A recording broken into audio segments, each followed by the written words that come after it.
ሰላም ውድ ተመልካቾቼ እንዴት ናችሁ? እንኳን ወደ አቦነሽ ማዕድ በሰላም መጣችሁ። ዛሬ ይዤላችሁ የመጣሁት ከባብ አሰራር ነው። በመጥበሻ ነው። በኦቨን መጥበስ ይቻላል። እኔ ግን በመጥበሻ ነው የጠበስኩት። ትወዱታላችሁ። ለእራት ቆንጆ የሆነ ከሩዝ ወይም ከኩብዝ ከዳቦ የሚቀርብ ከባብ አሰራር ይዤላችሁ መጣሁ። ሁሉም ስለምታበረታቱኝ አመሰግናለሁ። አዲሶች ሰብስክራይብ አድርጉ፣ የደወል ምልክቱን ተጫኑ። ሁሉም የሚለቀው ቪዲዮ እንዲደርሳችሁ ላይክ ሼር አድርጉ። ቪዲዮ ከወደዳችሁ እስከ መጨረሻ ይዩት። ቀለል ያለ ነው፣ የፈጠነ ስራ ነው። ወደ አሰራሩ እንሂድ። የተመልካቾቼ ወደ አሰራሩ ሄደናል። ያው ዛሬ ከባብ አሰራር ነው። ከባብ አሰራር በጣም ቆንጆ ነው፣ ይመቻል። ስጋው ወጥም ሁሌም ሌላ ነገር ከመስራት እንደዚህ መጥበስ ይቻላል፣ እንችላለን። ነጭ ሽንኩርትም ቀይ ሽንኩርት ስለሚገባ በጣም ደስ ይላል። እዚህ ጋር አንድ ቀይ ሽንኩርት ያስፈልገናል፣ ሁለት ነጭ ሽንኩርት ያስፈልገናል። እዚህ ጋር ደግሞ ድንብላል ቅጠል ያስፈልገናል። ኩዝባራ በደንብ አድርገን እናደቀዋለን። እሱንም አጥቅቀን ሽንኩርታችን መጀመሪያ እንከትፋለን። ነጭ ሽንኩርቱን ቀይ ሽንኩርቱን ከትፈን እንመለሳለን። በዚህ መልኩ በደንብ አድርገን አጥቅቀን እንከትፋቸዋለን፣ ሁለቱም ነጭ ሽንኩርቱም ቀይ ሽንኩርቱም። አሁን ደግሞ ከቅመም ጋር እናቀላቅለዋለን ስጋው። እዚህ ጋር ድንብላል የተፈጨ አለኝ በሻይ ማንኪያ ግማሽ እጨምራለሁኝ። በሻይ ማንኪያ ግማሽ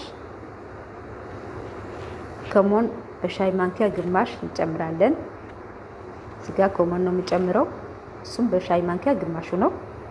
ትንሽ ትንሽ ነው የሚጨምረው፣ ለምን የሚሰራውም ስጋ ትንሽ ስለሆነ። እዚህ ጋር በርበሬ፣ የሚያቃጥለው በርበሬ እንጨምራለን። ሊያቃጥል ከፈለጋችሁ ቃሪያ መጨመር ትችላላችሁ። ለማቃጠል ከፈለጋችሁ ፓብሪካ ወፍራሙ የማያቃጥለው ቃሪያ ጨምሩ። እዚህ ጋር ሰባቱ ቅመም ባህራት በመባል ይጠራል፣ የአረቦች የወጥ ቅመም። እዚህ ጋር ደግሞ ጥቁር አዝሙድ የተፈጨ፣ እዚህ ጋር ቆንዶ በርበሬ። ሁሉንም በሻይ ማንኪያ ግማሽ ግማሽ ነው። በሳህን ብዙ ይመስላል በካሜራ፣ ግማሽ በሻይ ማንኪያ ነው የጨመርኩት። አሁን የተፈጨው ነጭ ሽንኩርት ቀይ ሽንኩርት እንጨምራለን። 5 ደቂቃ የሚያክል በደንብ አድርገን ሁሉንም ከጨመን በኋላ እናሸዋለን፣ እናደባልቀዋለን። በእጃችን በደንብ አድርገን እናዋህደዋለን ከቅመሙ ከሽንኩርቱ ጋር። ጨው እንጨምራለን። ጨው እንደዚሁ በሻይ ማንኪያ ግማሽ ነው የጨመርኩት። እዚህ ጋር ደግሞ ዳቦ ነው። ዳቦ ያኔ እኔ አድርቄ ነው ዱቄት አድርጌ እንደዚህ አጥቂቄ ፈጭቼው ነው።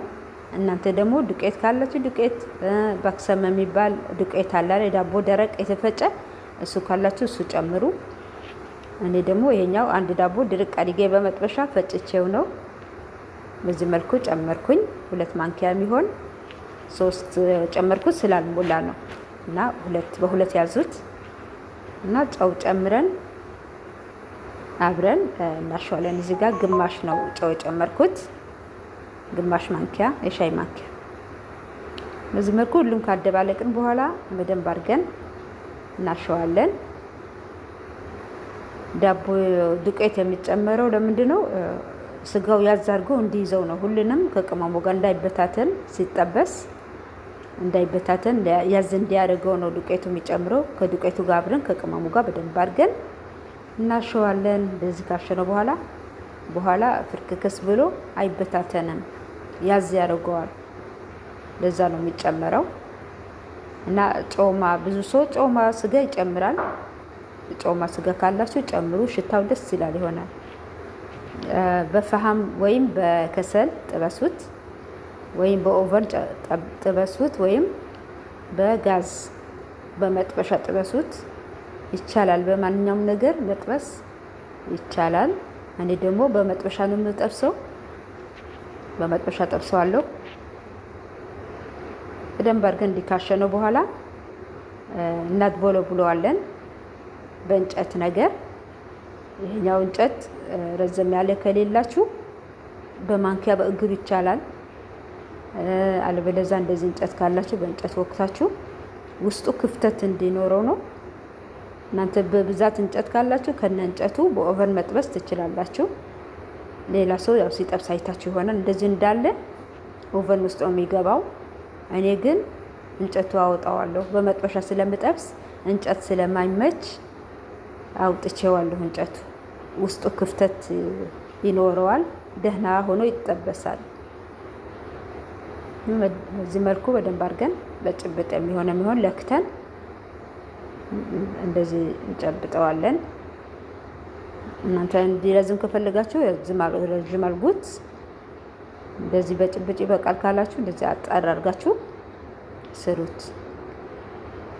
በዚህ መልኩ ሁሉንም ጨበጥ አድርገን በእንጨታችን እየጨመርን ውስጡ ክፍተት እንዲኖር እያደረግን እንሰራዋለን። ያችሁት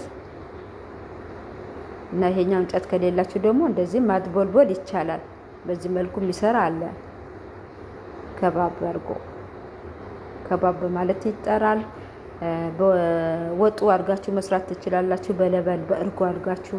ይሄ ግን ጥብሱ ስለሆነ በዚህ መልኩ ሰርተን እንጠብሰዋለን። በጣም ቆንጆና ተወዳጅ የሆነ ምግብ ነው። ማንኛውም ሰው መስራት የሚችለው ነው።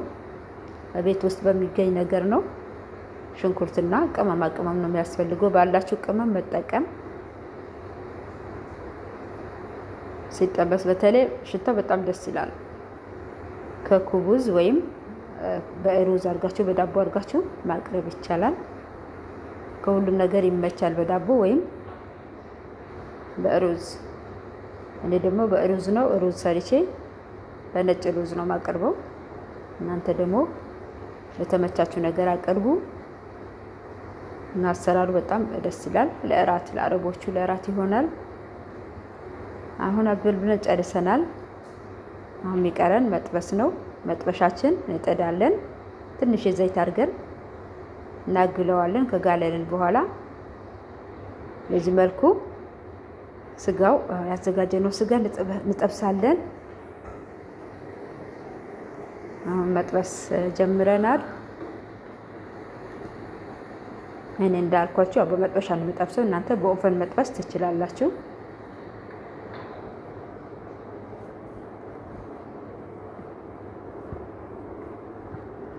ለቻናሌ አዲስ የሆናችሁ ሰብስክራይብ አድርጉ እንዳትረሱ። ቪዲዮ ከወደዳችሁት ላይክ፣ ሼር አድርጉ። ቪዲዮ ደግሞ እስከ መጨረሻ ይዩት። ሁሌም ስለምታበረታቱን ጓደኞቼ አመሰግናችኋለሁ። ሁሌም የምለቀው ቪዲዮ እንዲደርሳችሁ ደግሞ የደወል ምልክቷን መጫን አትርሱ። የደወል ምልክቷን ተጫኑ።